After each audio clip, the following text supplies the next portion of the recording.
이 본문 말씀 제목은 하나님의 복음이라고 이렇게 정했습니다. 하나님의 복음. 1절에 보면 바울 사도가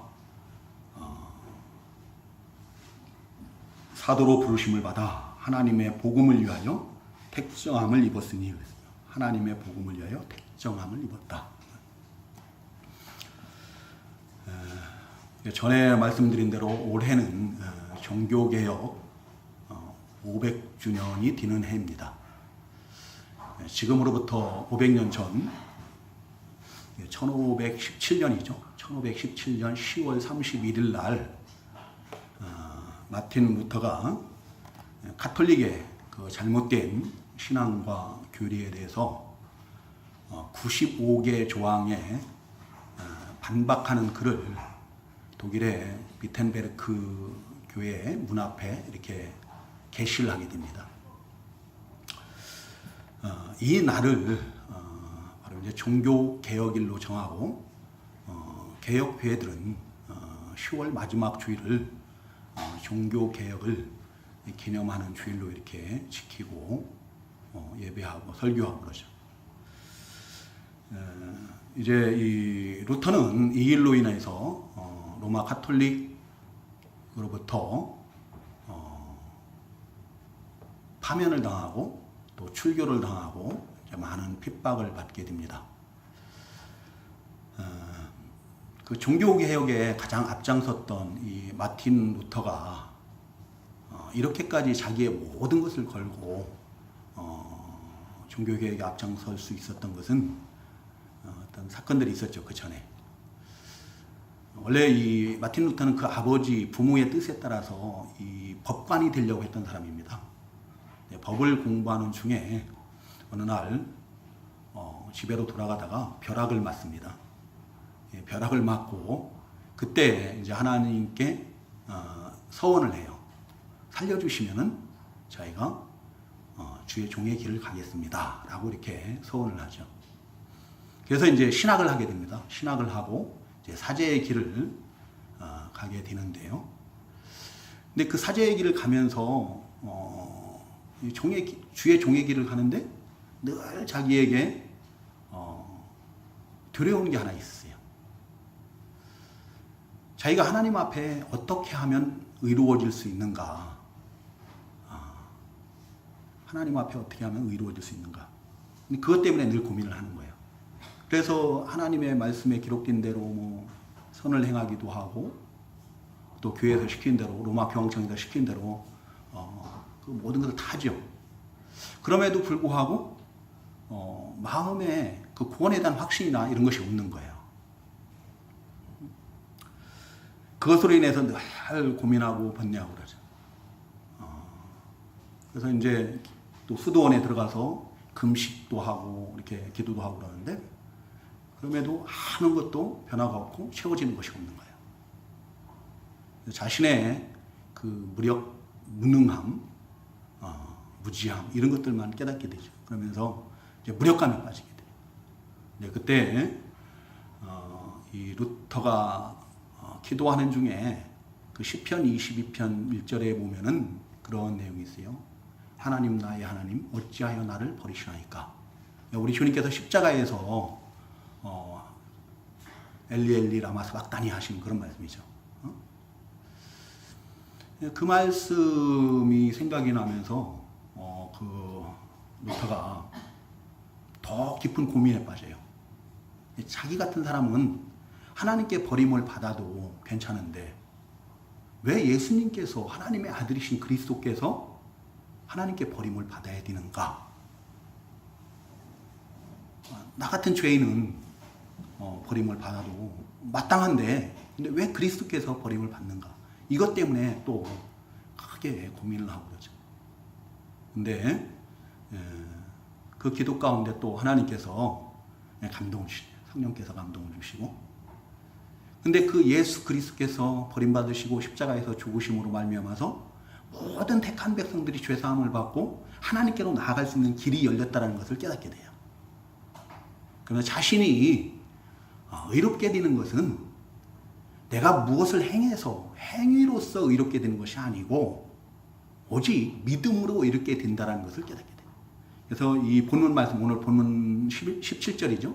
17절 마지막에 기록된 대로 의인은 믿음으로 말미암아 살리라 하는 이 말씀을 통해서 자신이 의롭게 되는 것은 내가 무엇을 해서 의롭게 되는 것이 아니라 하나님이 주신 믿음으로 그 믿음을 보시고 하나님께서 나를 의롭다 칭하신다는 것을 깨닫게 되는 거예요. 이제 믿음으로 의롭게 된 그 누구예요? 이 루터는 이제 일생을 그 믿음으로 살게 되는 거예요. 그 열정적인 주님을 위한 그런 삶을 살게 되는 것을 볼 수가 있어요.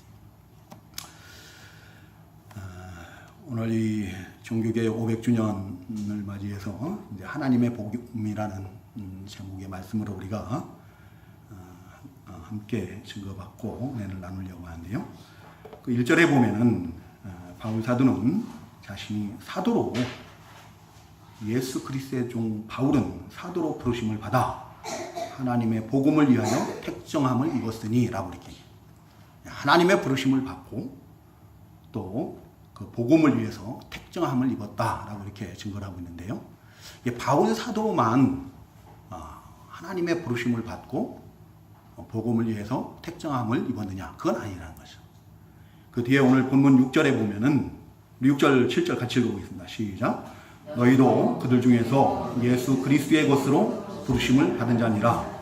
로마에서 하나님의 사랑하심을 받고 성도로 부르심을 받은 모든 자에게 하나님 우리 아버지와 주 예수 그리스도로부터 은혜와 평강이 있기를 원하노라. 아멘.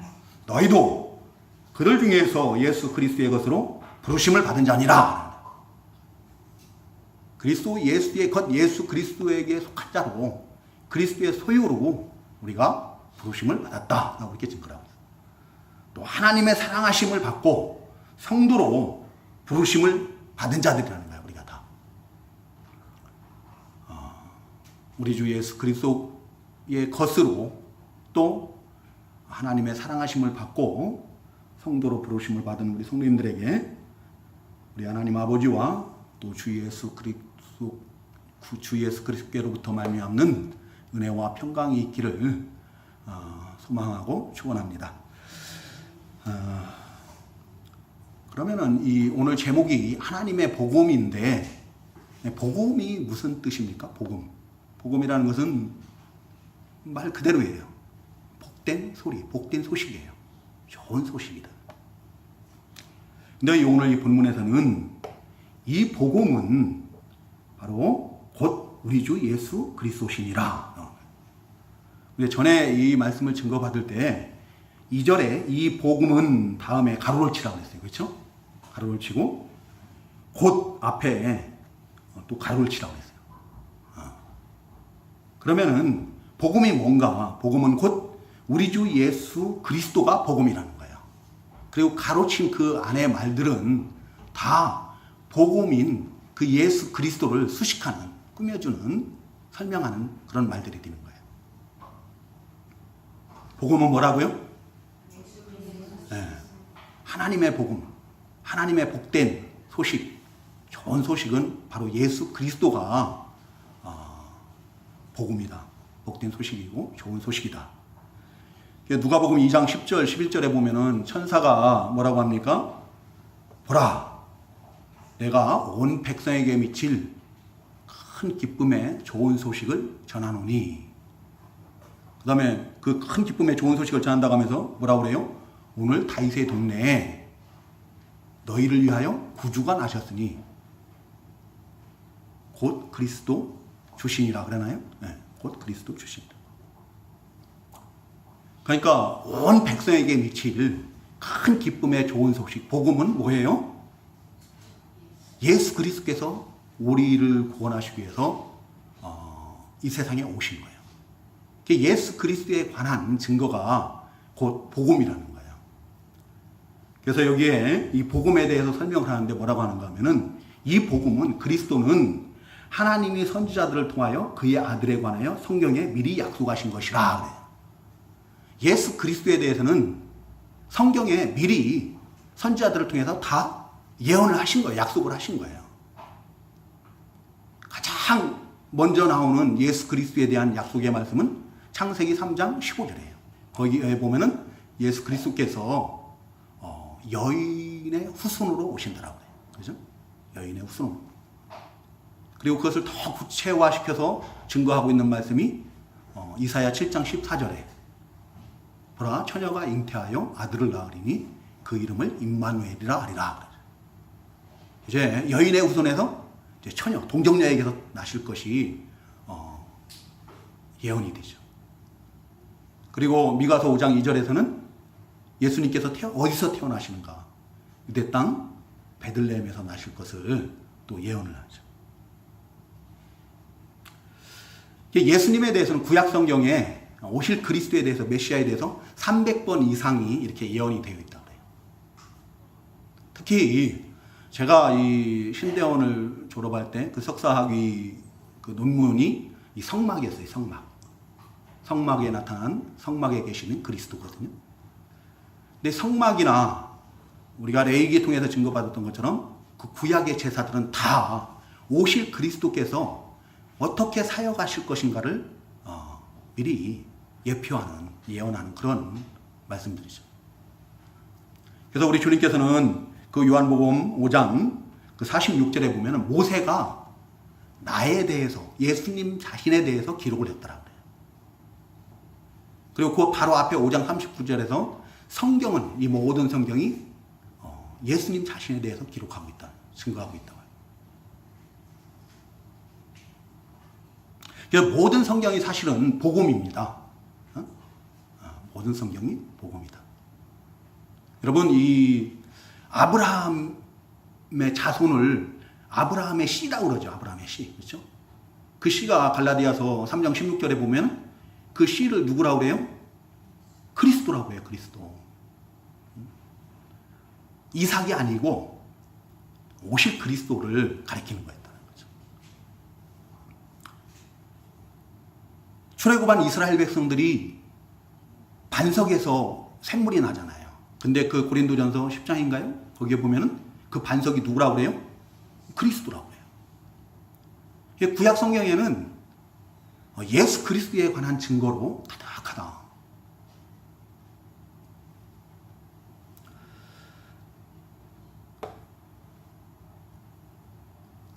이렇게 성경에 미리 오실 그리스도에 대해서 약속을 선지자들을 통해서 했는데 그 그리스도께서 이제 육신을 입고 세상에 오셨는데 다윗의 혈통에서 나셨다라고 그랬어요. 예수님께서 그리스도께서 다윗의 혈통 가운데서 나실 것을 성경 여러 군데에서 증거를 하고 있죠. 가장 대표적인 성경이 이사야서 11장 1절인 것 같아요. 이새의 줄기에서. 이새가 누구예요? 다윗의 아버지죠. 그렇죠? 다윗의 혈통 가운데서 그리스도께서 한 줄기가 거기서 한 싹이 난다고 하죠. 그 한 싹이 바로 오실 그리스도입니다. 예레미야서 23장 5절에서도 증거하고 있고요. 사무엘하 7장 12절에서도 증거해요.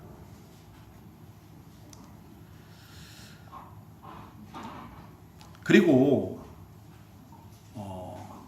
그 예수님이 성결의 영으로는 그랬는데 이 성결의 영으로라는 것은 신성으로는 신의 성품으로는 죽은 자들 가운데서 부활하셔서 능력으로 하나님의 아들로 선포되셨다. 이 예수님이 하나님의 아들임을 여기에 여러 번 얘기하죠. 2절에도 보면은 이 복음은 하나님이 선지자들을 통하여 그의 아들에 관하여 성경에 미리 약속하신 것이라. 3절에도 그의 아들에 관하여 말하면 그러죠. 4절에서도 하나님의 아들로 선포되셨으니 아들이라고 해요. 아들. 여러분 우리나라에서는 아버지와 아들 그러면은 상당한 어떤 그 차이가 있죠. 아버지는 높고 아들은 낮고 그렇게 생각을 하기 쉬운데 그 유대인들 사이에서는 아버지와 아들 하면은 동등하다라는 그런 의미예요. 동등하다. 예수님을 이 세상에 육신을 입고 오신 예수님을 아들이라고 하는 것은 바로 예수님이 하나님과 하나이시라는 거예요. 동등 성자 하나님이시라는 거예요. 근본 하나님 본체시라는 겁니다. 그 하나님께서 육신을 입고 세상에 오셨다는 말씀. 우리가 똑같은 그런 육신을 입고 세상에 오셨고, 그 육신을 입고 오셨던 그 예수님이 근데 참 하나님이시다. 하나님의 아들이시고 참 하나님, 성자 하나님이시다. 근데 예수님이 하나님이신, 성자 하나님이신 하나님의 아들이심의 그 확증이 뭘로 이루어지는가 하면 바로 부활로 이루어진다. 부활로 확증이 된다.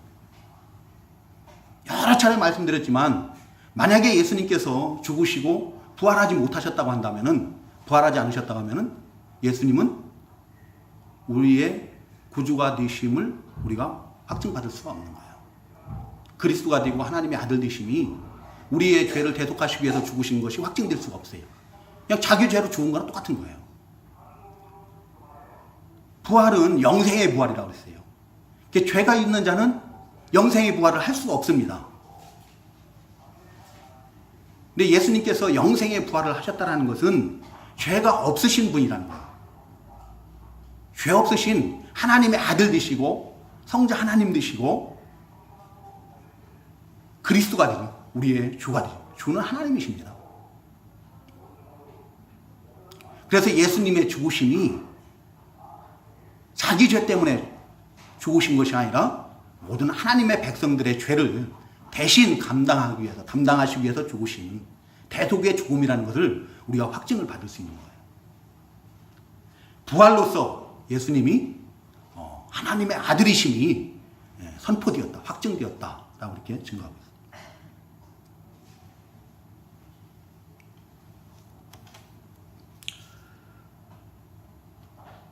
근데 그 하나님의 아들, 성자 하나님께서, 근본 하나님 본체이신 그리스도께서 왜 육신을 입고 세상에 오셨는가? 우리가 너무 잘 알잖아요. 그렇죠?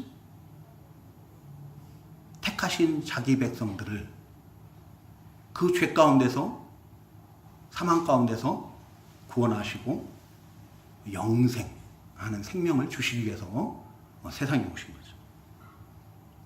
그래서 오늘날 우리가 그 예수 그리스도로 말미암아서 지금 하나님의 사랑을 받아서 예수 그리스도에 속한, 예수 그리스도에 속한 하나님의 백성들, 천국 백성들이 된 거예요. 구원 영생을 얻은 하나님의 백성들이 된 거죠. 그러니까 예수 그리스도께서 세상에 오셨다는 것은 가장 좋은 소식이고 복된 소식인 거예요. 이거보다 더 좋은 소식은 없는 거예요.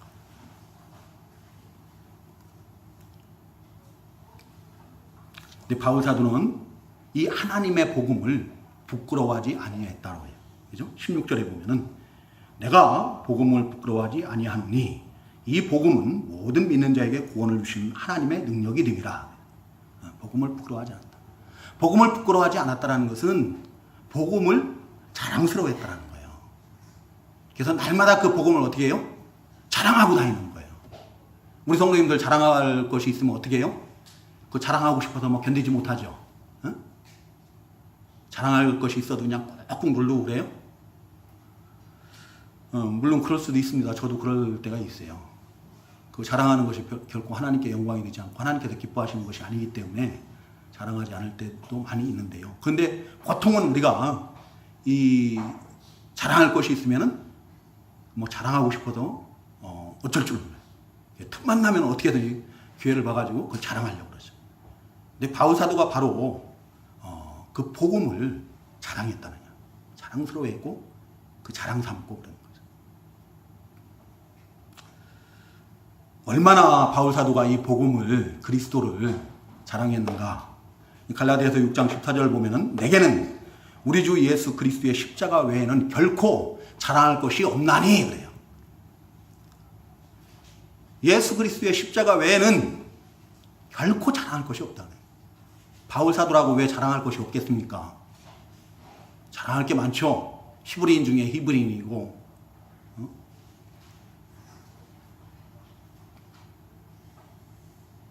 많이 배웠잖아요. 가말리엘의 그 문화에서 엄청 많은 공부를 한 사람이에요. 그 시대에 어떻게 보면은 가장 장래가 촉망되는 그런 사람 중에 하나였거든요. 그럼에도 불구하고 그런 모든 것들은 다 어떻게 해요? 배설물과 같이 여겨버리는 거예요. 오직 예수 그리스도. 고린도전서 2장 2절에 보면은 그 고린도 교회 성도들에게 바울 사도는 예수 그리스도와 그가 십자가에 못 박힌 것 외에는 결코 아무것도 알지 아니하기로 작정했더라고요. 그 고린도 교회에 가서 복음을 전하는데요, 다른 것은 아무것도 얘기를 안 하는 거예요. 오직 예수 그리스도만 전하는 거예요. 예수 그리스도의 십자가에서 우리의 죄를 대속하신 거, 그 구원의 은혜만을 전하는 거예요. 그거 외에는 아무것도 알지도 못하는 자처럼 오직 복음만을 자랑 삼고 그것을 전하고 그러는 거예요.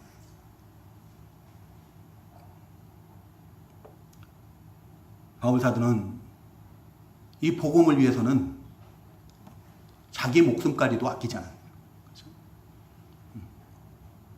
우리 주님께서 영광스럽게 되는 거, 우리 주님의 일이 잘 되는 거, 주님의 뜻이 이루어지고 주님의 나라가 세워져 나가고 그런 것을 위해서는 자기가 죽는 것까지도 기뻐한다고 하고 그것도 유익이라고 하고 그래요. 왜? 왜 그런 왜?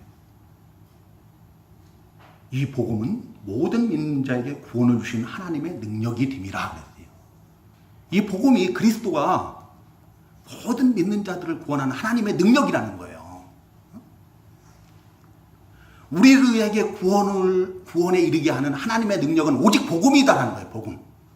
예수 그리스도다. 이 복음 외에는 하나님께서 다른 방법으로 우리를 구원하시는 방법은 없어요. 오직 복음으로 구원하는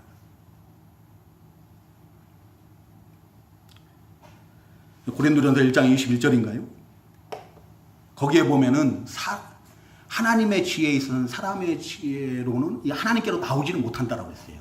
그래서 하나님께서 그 믿는 자들을 구원하시기 위해서 전두에 미련한 것으로 그 믿는 자들을 구원하기를 기뻐하신다라는 말. 전두에 미련한 것이라는 것이 그걸 직역을 하면 복음 선포예요. 복음 선포. 복음 선포에 미련한 것으로 믿는 자들을 구원하기를 기뻐하신다.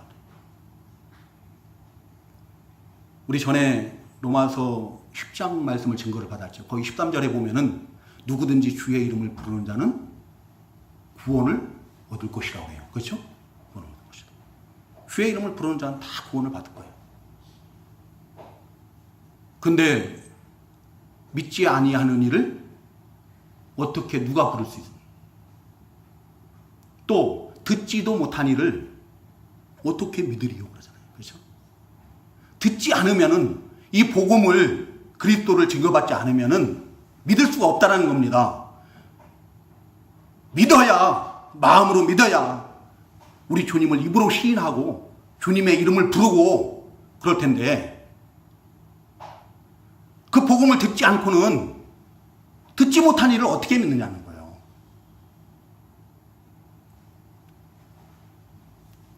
우리가 이 강단에서 우리 성도님들이 원하는 듣기 좋은 정말로 감동적인 그런 예화들을 들어서 설교를 하고 그러면은 우리 성도님들이 죽었던 영혼이 살아날까요? 응? 우리가 거듭났다라고 그래요. 거듭났다. 그죠? 거듭났다라는 게 뭐예요? 허물과 죄로 죽었던 영혼이 살아나는 거거든요. 그게 새 생명을 얻은 거예요. 새 생명. 구원받는 거거든요. 그럼 여기서 록펠러와 같이 그런 위대한 믿음의 사람들 갖다가 막 감동적으로 쫙 예화를 들고 누가 나와서 내가 이렇게 은혜를 받았습니다. 내가 이렇게 신앙생활 할 때 이런 복을 받았습니다. 나와서 간증을 하고 그러면 그것으로 우리가 그 허물과 죄로 죽었던 영혼이 살아나느냐? 아니다. 베드로전서 1장 21절에서는 너희가 거듭난 것은 썩어질 씨로 된 것이 아니요 썩지 아니할 씨로 된 것이니 항상 있는 하나님의 말씀으로 되었느니라. 하나님의 말씀 복음으로 하나님의 말씀이 복음이 선포되어질 때 성령께서 역사하시고 감동 주시고 깨닫게 하시고 감화 감동 역사하시는 거예요. 믿게 하시는 거예요. 그래서 믿으시는 거예요. 그게 거듭나는 거예요. 복음 외에 하나님 말씀 외에 다른 어떠한 것으로도 우리가 구원을 받을 수 있는 길은 없습니다.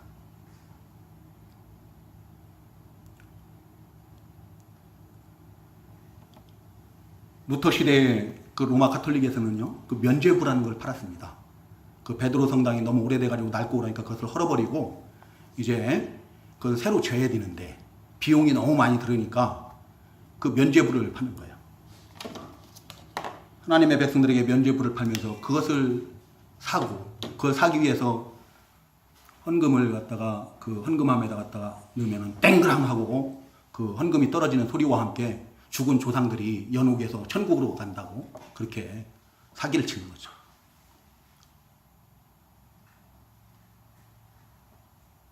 그 연부를 할 때 땡그랑 소리가 나면은 네가 죄사함을 다 받는다라고 그래요. 근데 그 연보의 50%가 어떤 그 독점권을 가진 그 사제의 곳이 되어버리는 거예요.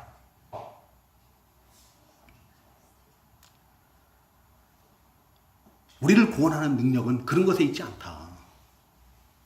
오직 복음에 있는 거예요. 하나님의 말씀이 선포되어질 때 그 말씀으로 내가 하나님 앞에 죄인됨이 깨달아지는 거예요. 우리를 향하신 하나님의 사랑이 깨달아지는 것이고 하나님께서 우리를 어떻게 의롭다 하시고 어떻게 구원하신가 이런 것들이 깨달아지는 거예요. 그게 믿어지는 거예요. 그래서 우리가 구원을 받을 수 있는 거죠. 오직 복음에만 하나님의 의가 나타나요. 복음에는 하나님의 의가 나타나서 믿음으로 믿음에 이르게 한다 했는데요.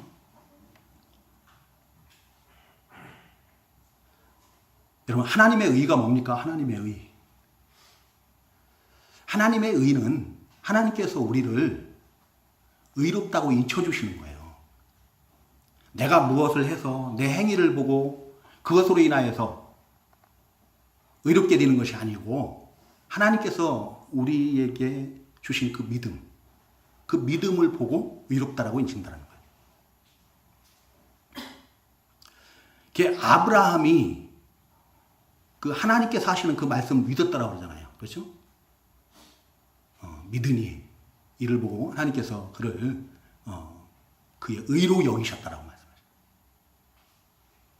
그런 것처럼 하나님 우리의 믿음을 보시고 하나님께서 정하신 방법이에요. 구원의 방법 이런 예수 그리스도를 믿는 그 믿음을 보고 하나님께서 우리를 의롭다고 인치시는 거. 이것이 하나님의 의다. 근데 의라는 것은 뭡니까? 죄가 없다는 얘기예요. 행위로서는 하나님 앞에 의롭다함을 받을 육체가 있어요, 없어요? 없다라고 했어요. 그렇게 믿음이 좋은 아브라함도 자기 아내를 팔아먹지 않습니까? 그래요, 안 그래요? 자기 목숨이 두려워가지고 아내를 팔아먹어요. 노아는 어떡합니까? 백주 대낮에 자기 하체를 드러내고 있어요. 술에 취해가지고. 여러분, 그냥 술 취해가지고 실수로 옷 벗고 잔 게 아닙니다. 이걸 더 깊이 신학적으로 들어가면은요, 간음을 한 거예요. 음행을 한 겁니다. 노아가 백주 대낮에 술 취해가지고, 근데 분명히 하나님이 의롭다고 하잖아요. 행위로는 의롭다함을 받을 육체가 아무도 없어요. 우리가 그렇게 잘하는 다윗이 어떡합니까?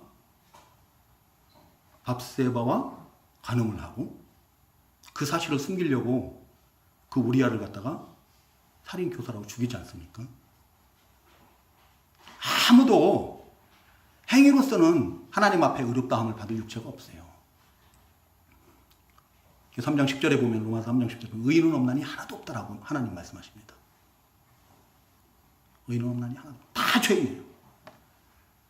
그래서 그 상태로는 하나님의 의롭다함을 받을 육체가 아무도 없기 때문에 구원받을 사람이 아무도 없는 거예요. 다 하나님의 진노의 심판을 받을 수밖에 없고 멸망받을 수밖에 없는 거예요. 왜? 범죄 타락한 인생들은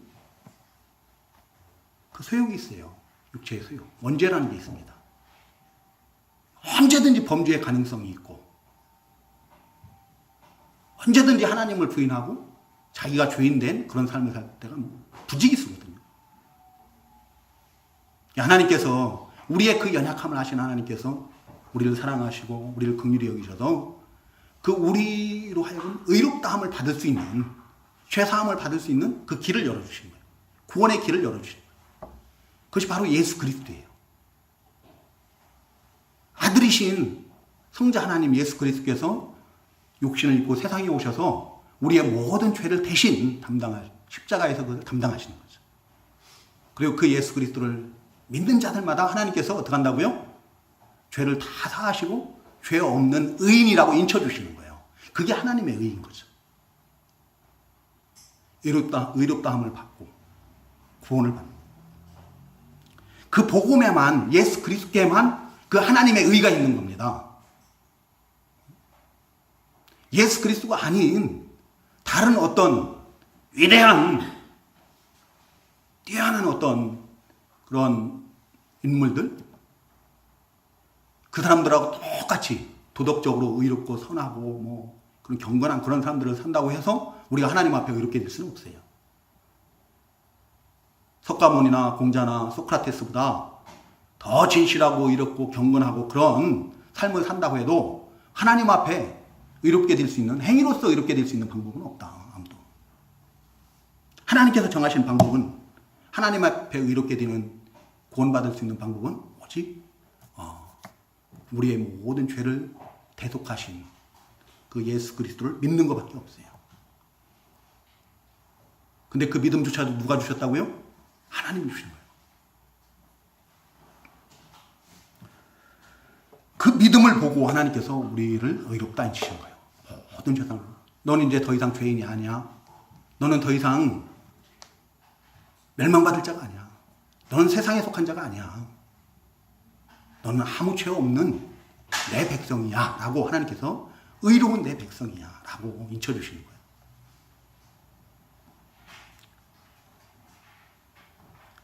바울사도는 늘 이 복음을 자랑 삼았다는 거죠.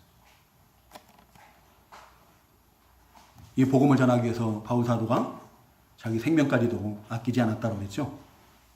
고린도후서 11장에 보면은 이 복음을 자랑 삼기 위해서 얼마나 많은 고난을 받는지 알 수가 없어요. 그렇죠? 옥에 갇히기도 하고 매도 수없이 맞고 여러 번 죽을 뻔하기도 하고 줄이고 목마르고 또 굶고 춥고 헐벗고 얼마나 많은 수고를 하는지 몰라요. 그에 비하면 오늘날 우리들은 이 복음을 자랑스러워하지 않는 것 같아요. 자랑스러워하지 않고 오히려 부끄러워하는 거예요. 우리는 이 주님을 위한 수고에 너무 인색해요. 오히려 우리가 하나님의 은혜로 하나님의 사랑하심을 받고 하나님의 백성, 구원받은 하나님의 백성이 되었고, 천국 성도님들은 구원을 받은 줄로 믿으시기 바랍니다. 내가 하나님의 백성이 되었는데, 여러분 하나님의 백성이 되었다는 게 얼마나 감사한 일입니까?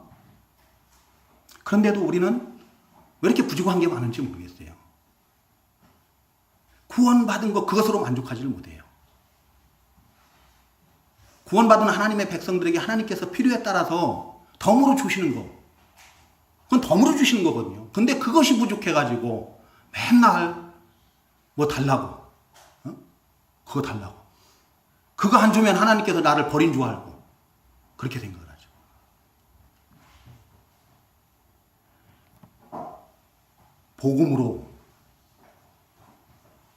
복음을 증거받고 그 복음으로 말미암는 그 하나님의 능력으로 의롭다 칭함을 받고 구원을 받은 하나님의 백성들, 그런 사람들은 믿음으로 산다. 믿음으로. 오직 믿음으로 산다. 기록된 바 오직 의인은 믿음으로 말미암아 살리라 함과 같으니라. 오직 의인은, 믿음으로 의롭게 된 자는, 이건 우리가 이 의롭게 되는 것은, 의인이 되는 것은 믿음으로 되는 겁니다. 행위로서 되는 게 아니에요. 이거에 대해서 우리 성도님들 확실하게 아셔야 돼요. 믿음으로 의롭게 된 자는 오직 믿음으로 말미암아 산다라는 거예요.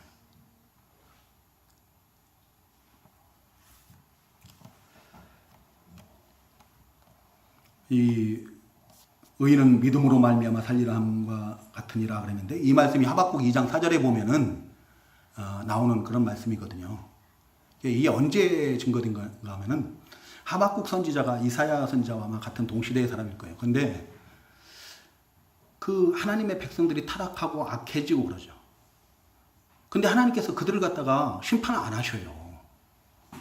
하박국 선지자가 그 악인들에 의해서 의인들이 고통을 받고 괴롭당하고 뭐 착취당하고 뭐 이런 것을 보면서 하나님 앞에 탄원을 하는 거예요. 하나님 어떻게 이럴 수가 있습니까? 왜 악인들을 하나님 심판하지 않으십니까? 어떻게 하나님이 그러실 수 있습니까? 라고 그러는데 하나님께서는 아니, 그것으로 끝이 아니야. 너희들 더 큰 환난, 더 큰 고통을 받을 거야. 이제 바벨론을 들어갔고 이 나라를 심판할 거야. 그들이 오면은 더 흉폭할 것이고, 지금 이스라엘의 악인들보다 1000배, 1000배 더 흉폭해질 거예요. 다 악할 겁니다. 근데 그 사람들로 이스라엘을 치고 괴롭히고 빼앗고 포로 잡아가고 한다는 거예요. 하박국 선지자가 깜짝 놀라는 거죠. 어떻게 그럴 수가 있습니까? 그들은 하나님을 알지도 못하는 자들인데, 이스라엘 백성들보다 더 악한 자들인데 어떻게 그들을 심판을 안 하시고 그들로 우리를 심판하신다는 말씀입니까? 라고 하는 거예요.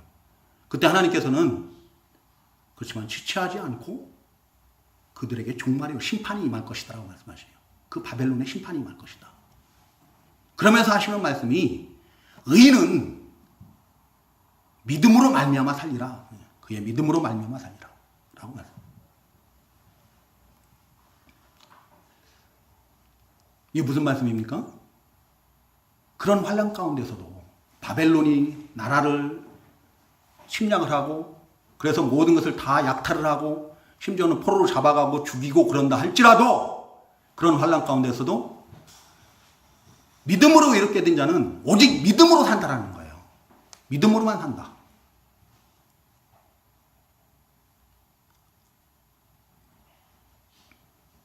그 환난 가운데서도 결코 하나님의 약속, 다시 70년 후면은 너희들 돌아오게 할 거야.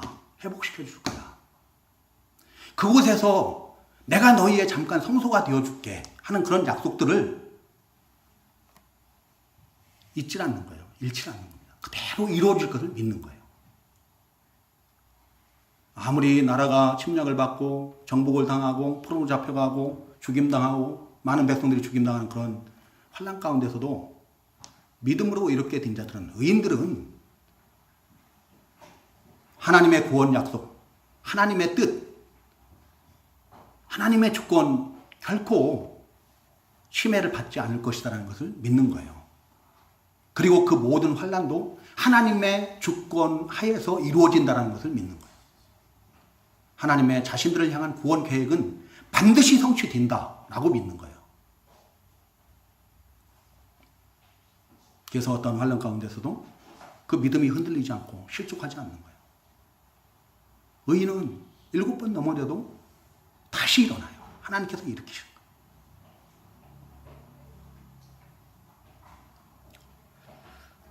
내가 하나님의 백성이 된 이상 하나님께서는 결코 나에 대한 구원 계획을 포기하지 않으신다. 나를 포기하지 않으신다. 그 믿음에 굳게 서서 오히려 그 환난들로 인하여서 내가 하나님께로 돌이키고 하나님의 사람으로 더 연단되어지고 만들어지고 온전한 하나님의 사람으로 만들어진 거예요.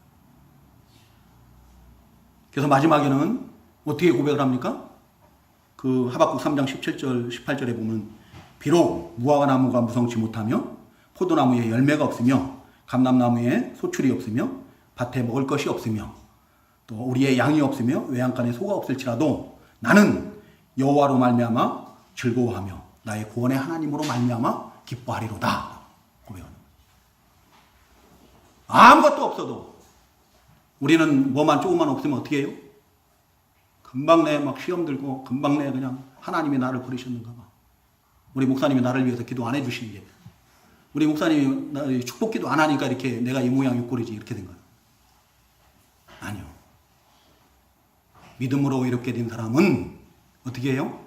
어떠한 가운데에서도 모든 것을 다 빼앗기고 다 잃을지라도 오직 구원의 하나님으로 기뻐하고 즐거워하고 만족하고, 그리고 그런 사람들은 어떻게 해요? 마지막 그 심판의 때에도 그 믿음으로 말미암아 살게 된다는 겁니다. 근데 그러한 믿음이 없는 사람들은 어떻게 해요? 불의한 자예요, 불의한 자. 응? 불의한 자들은 심판의 때에 하나님의 그 진노의 형벌을, 심판을 면할 수가 없는 거죠. 근데 이 믿음의 사람들은, 믿음으로 의롭게 된 자들은 내가 무엇을 행해서가 아닙니다. 하나님이 주신 그 믿음으로 말미암아 의롭게 된 자들은, 마틴 루터가 자기는 버림을 받아도 마땅한 자라고 생각을 했어요.